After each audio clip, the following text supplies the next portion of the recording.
دا ورو سوال کړی دی، وی ما ته دا مسله ده چې کله زه اودس ماته وکړم تشې میچازې، نو بیا زه د عورت یعنې لاس ورسره لګوم او کوشش کوم که دې کې دنه څه قطره پاتې چې هغه راوځي، او دا کار به وي په شریعت کې، دا به صحیح زما دا کار او که غلط به وي. ګوره دا خبره یاده کړئ، شریعت چېرته په موږ سختي نه جوړوي. اسلام د دې لپاره نه دی راغلی چې په موږ باندې سختي جوړه کړي، بلکې اسانتیا یې جوړه کړې ده. دا ګورې غیر مشروع طریقه ده، بلکې بدعت دی، بلکې دا بدعت دی علی الصحیح. صحیح خبره ده تشې میچازې یو سړي وکړې او میچازې بندې شوې، بس خبره ختمه شوه. د بعضو فقهاو هم دا خبره لیکلې خو بې دلیله، بعضو پکې دا لیکلي وي څو پوړۍ به وخوري چې بیا به راکوشي، پکې صحیح چې راوځي. دا به زموږ په هر ځای کې اودس ماتې کوي پوړۍ به ګورو، او بعضو عورت به په لاس کې ونیسي او داسې به وکړي او دغه به وکړي او وی به یې ګوري، او دا ټول تکلف دی او تعمق دی چې شریعت موږ د دې نه منع کړي. مشروع طریقه دا ده چې کله یو سړی اودس ماتی وکړي، تشې میچازې وکړي، عورت دې وینځي، د عورت سر دې وینځي، خبره ختمه شوه. د هغې نه بعد سبحان الله شریعت کې دومره ښایسته طریقه ده، خو اکثر نه دي خبر د هغې نه. امام ابن ماجه دا حدیث راوړی، جابر رضی الله عنه وایي یو پیر رسول صلی الله علیه وسلم اودس ماتی وکړو، بیا چې کله راپاڅېدو نو اوبه یې راواغستې او د خپل خاښتک ته یې ونوستې. دا څومره ښایسته طریقې ده، د دې سره شکونه، وهمونه، وسوسې ټولې ختمې شو. اوس که تا ته څه راځي چې یاره کیدای شي زما د عورت نه ستړي، نو زړه ته به دې بیا څه راځي چې دا خو هغه اوبه دي کومې چې ما وروستې، نو شک څه شو؟ ختم شو. ځکه دا طریقه ډېرو مسلمانانو ته نه معلومه، که په دې عمل وکړو نو د ډېرو وسوسې او د شکونو دا قصې به ختمې شي. کله یې اودس ماتی وکړه، اودس دې وچ کړو، راپاڅېدې، لږې اوبه راواله او د خښتک ته یې ونوله، چڼکاو یې کړه. اوس که ستا زړه ته هر څه راځي نو ته به دغه وسوسه ختمې په دې باندې چې یاره دا خو ما اوبه وروستې وي. اوس که شریعت دا ویلې چې نه دا به ته په پوړو خېږي او دا به ته چیک کوې او دا به ته داسې، نو بیا رسول صلی الله علیه وسلم دا طریقه نه ښووه، بیا به ویلې چې نه دا به ګورې او دا به داسې. او په دې باندې شیخ الاسلام ابن تیمیه رحمه الله په مجموع الفتاوا کې ډېر تفصیلي خبره کړې، هغه هم دې ته بدعت ویلی. او سبحان الله هغه دا خبره کړې ده چې څومره انسان یو سړی خپل عورت چیړي نو څه نه څه قطره خو به ترې راوځي که نه، چې یو سړی پورې نښتی چې نه زه صفایي کوم، دا صفایي نه ده، دا وسوسه ده، دا وهم دی، په وهمونو پسې څوک نه ځي.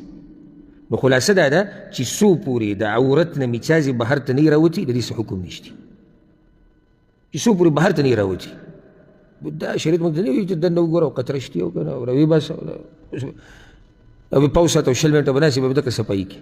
او د دې نه به وهم او وسوسه او بیمار به شي. کله سړي ته داسې محسوسېږي لکه اوس جمع دی او هسې چې سړي سره دا کپړه ولګېږه، کپړه یې ښه شوي او که څه قطره زمانه تلې ده، نو که دا دروازه دې ځان ته کولاو کړی دې وهمونو او د دې وسوسو، دا ګوره بیا دا دروازه نه بندېږي، دا بیا تا ته کله یو وهم راځي او کله بل راځي او کله بل راځي. نو دې ورور ته موږ وایو چې ستا دا طریقه دا غیر شرعي طریقه ده او دا تکلف دی هغه چې شریعت خلاف دی. اودس بل وچ کړه او بزه اودس چاردامو کې او خبره ختمه شوه.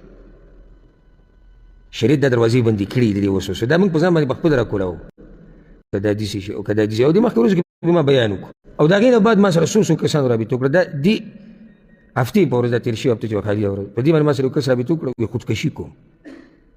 بهر ملکونو کې چې ته اوسېدو د غرب انګریزانو ملکونو خودکشي کوم، ولې؟ لکه ما ته دا سوچ راځي او ما ته دا سوچ راځي، ما ته دا وهمونه راځي، ما ته دغه راځي.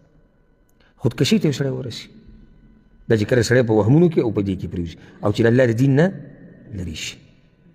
او دلته به زه یو قیمتي نصیحت ټولو مسافرو ته وکړم او ورسوئ زما د نصیحت چې څومره یې رسولی شي، هغه دا چې دا سختې دا د ژوند سره تړلی شوي دي. داسې نه شي کېدی چې مکمل دی یو سړی په راحته کې اوسېږي. بیا مسافرو ته مشکلات ډېرې، خصوصا دې ورځو کې بېروزګاري عامه شوې ده او هلته په ملک کې هر څه ګران شوي دي او مطالبې د خپلوانو ډېرې شوي دي، او بچي شي او ښځې شي او مور پلار شي او خپلوان او غم خادي، او دلته ځان ساتل شي ګران دی او بهکې کار نه وي، که کار یو څو ورځې بیا سي ناسي، بهکې بیا دلته د چې کوم خپله خرچه شي او د کور شي او د اوسېدو شي. دا مسلې هله یو انسان په ټینشن کې ورچ یو ژوند ولا لنډ تنګ کې کله چې سړی د الله د دین نه خبر او چې د الله د دین نه خبري که نه او په تقدیر باندې مضبوط ایمانی او 5 وخت مونځ کوي او تهجد کوي او د قرآن تلاوت کوي او اذکار کوي نو په دې قصو دی نه ګډوډ کېږي لکه چې د زړه مطمئني چې څه زما په نصیب کې د هغه ماته میلاویږي او چې کله الله وغوښته ماته ومیلاو شي زه به خپل محنت کوشش کوم که څه په لاس رالو یو ښه ده که رانلو یو هم ښه ده زما په نصیب کې خو دومره وهمونه او سوچونه او ټینشن چې سړی د ځان نه لیونی جوړ کړي دا صحیح طریقه نه ده او د دغې د لاسه بعضو پکې ځانونه وجلي دلته یې ځانونه وجلي ځانونه یې پانسي کړي دي او چا څه خوړي دي او چا څه خوړي دي ولې وایي کار یې نه نو کار یې نه ورته ځان وجلي یا غریبي او ته به خودکشي کوې دا ټینشن د وهم او دا قسمه خبرې سړي ته هله ډېرې شي چې کله سړی د الله په دین باندې نه پوهه نورې مجري دا نه چې صرف دا یو وجه ده خو یو وجه دا ده او دا ګټه وجه ده چې کله سړی د الله په دین نه پوه چې کله د الله په دین پوهه وي او د دین سره یې تعلق زړه به دې مطمئن دا یو نیم سم داسې لیونۍ ګډې وډې شروع کړي لکه اوس مثال کې کار لر کار صحیح نه او بس بلډ پریشر به یې ختلی او چغې به وي او جګړه اور بس زموږ غریبي ده موږ تباه شو موږ برباد شو لږ لږ صبر وکړه داسې شي تباه شوی تباه کېږي خو هغه سړی چې د ایمان نه خلاص شي بربادېږي خو هغه سړی چې د الله نافرماني وکړي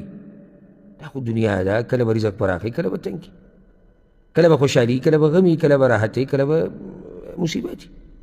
کله به پیسې ډېرېږي کله به کمیږي دا په یو حال خو نه دي هر څه او دومره سخته تا نه دی تېره کړې څومره چې صحابه کرامو تېره کړې او څومره چې رسول صلی وسلم تېره کړې به دومره نعمتونه کې به یو نیم ځان سم لیونی جوړ کړي بعض راشي وایي دا به کېږي څه لکه ته په الله مضبوط یقین ساته توکل په الله باندې وکړه الله ته ځان وسپاره ورسره اسباب لټوه په حدودو کې دننه اسبابو کې هم زیاتې نه دا نه چې اسباب لټوم او هر څه مې پسې پرېښودي دي شپه ورځ مې یو کړې ده الله پاتې دی او پیغمبر پاتې دی او دین پاتې دی او خپلوان پاتې دی او تعلقات پاتې دي او هر څه ختم دي زه اسباب لټوم دغه شریعت ته دغه حدودو کې اسباب نه وي حدودو کې ولټوه چې هر څه پکې کېږي او بیا هم ته رزق په لاس رانغې بس صحیح ده په دې کې به خیر او دا ما تاسو ته څو بیانونه کې ویلي چې په دې ټکي ځان عادت کړي چې په دې کې به خیر داسې موږ دلته درس کې ټول په اسانه وایو دې کې به خیر وي چې ورته خوشحاله شو دې پته به لګي چې کله د باندې څه سخته راشي چې به یې وی که نه وی چې دې کې به خیر وي دلته خو موږ ټول وایو زه او داسې به وایو دې کې به خیر او چې د باندې راشي بیا ته دا ټکی وی که نه چې دې کې به خیر بیا به دې پته ولګي او الله چې څه کوي به یې کې خیر وي او موږ ته خپل خیر پته نه لګي داسې دا خبره مخې ته راغله د دې وسوسو د وهمونو قصه وه چې د مسافر اکثر په دې وهمونو سوچونو فکرونو کې د دې قصو د لاسه لاړ شي یوه دویمه دا خبره به رانه لږ اوږده شي خو خیر دا هم د مسافرو دپاره یو درته دا نصیحت وکړم او دا راته د یو ورور او د یو دوست مشوره ده او د هغه انسان چې سره سره تجربې شته هغه ده چې څومره دې ځان ته ګول او مقصد او هدف غټ یې دومره به په عذابېږي و چې ته د هغه ځای نه راغلی او د هغه یو خپل بنګله دې لیدلې د هغه 5 چته او د هغه ځای نه دې ځان سره هغه خوب راوړی دی ته به څه زما نه دلته خوب وکړي ته دومره غټه قصه ځان ته مخې ته ایښودې ده نو بیا صرف دغه قصه نه ده که نه بیا به ګاډی علمه او ځمکې او خوا کې ټوټه خرڅېږي ولته ټوټه ده دلته دا دي بیا ته په سکون به نه شي خو که چېرته موږ دا امیدونه لږ راکم کړو نو زموږ ژوند به برابر شي امید څه یعنې سړی وایي چې زه دومره څه وکړم چې دا 2-3 ټیمه روټۍ پرې روانې د دې بچو زما د هغوی د سکول مدرسه پکې وشي تربیت یې وشي غم خادي رسم و رواج دغه روانې به صحیح او کور نشته یو داسې کور میلاو شي چې بس سر هم پکې پټ شي نو بیا صحیح ده خو دا کم بعضو چې کم سوچونه راوړي او خبرېږم د خلکو نه نو هغه ډېرې پکې به صندوق کې وړي دي نه او دغه هدف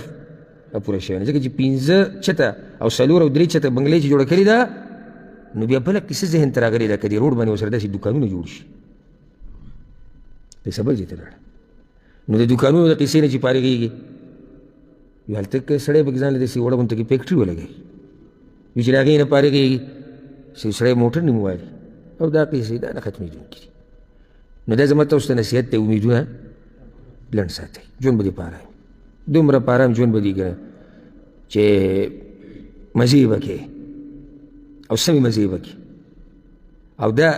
په دې عربو کې دا ډېر ښه صفت دی زه خو د عربو سره ډېر پاتې شویم ځکه زه دوی دا ښه صفات بیانوم او په کار هم دا ده چې موږ د هر چا نه ښه صفات هغه یاد کړو او چې په چا کې څه عیب دی هغې نه ځان لرې ساتو دوی کې داسې صفت ما ښه لیدلی دی چې ډېر غم نه کوي د دنیا بس چې څه دي د هغې نه فایده واله او د الله په دین کې هم استعمالوي او په ځان هم لګوي او ښکلی ژوند روان دی. نو زمونږ چې په ایرپورټ را کوشي کوم چې پسې تلي ګاډي کې نو هغوی چې راولي څنګه هغه ته وایي لږې پرېږدئ چې ډېرې ته راشي چای مې وڅکي لږ ساه زیات کړي چې ته چکر پې ولګوه عمرې لی بوځه نه ده ښه نو څنګه څه به کې ته 18,000 د ویزې دي او پلاني هغه دا ته دا ولله د سړي وارخطا کړي ټول ډېر تښتېدلي دي واپس که نه دي تښتېدلي هغه وایي چې صرف ما تاسو کوز کوي نو ما ته یو لار معلومه ده زه به دا ټوله قصه حل کړم واپس کېږي ولې یاره د الله بنده نه ورته ووایه وروره مزدوري کوه خپله دینداري کوه دا خپلې قرضې ختمې کړه په طریقه په حوصله موږ در سره یو زموږ ورور زموږ ملګری زموږ کلیوالي او الله به خیر کړي ډېر غمونه او سوچونه به نه کړي خلک داسې مشوره ورکړي تا دا اولي ورځ نه دغه کو ایرپورټ نه راوړي په ګاډي کې دغه ټایم کې ورته وایي که نه زما دا خبره غلطه ده کېدای شي تاسو ته هم دا قصې کړي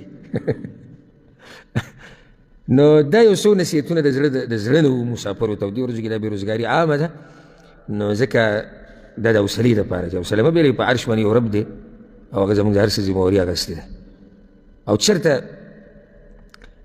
د ځناورو او د څارویو ته وګورئ چې دوی ته دا رزق څنګه میلاوېږي دوی کومو کمپنیو کې کار کوي که نه کوم ځای کې مسافري کوي خو رزق یې چې کوم دی هغه ورته میلاوي دا زموږ رزق به موږ الله موږ له راکړي انشاءالله الله دې موږ ټولو ته پراخه حلاله روزي راکړي او الله دې داسې مال موږ له راکړي چې زموږ نه پکې دینداري ګډه وړه نه شي او د هغه مال نه دې الله موږ لرې وساتي چې موږ د الله نه لرې کوي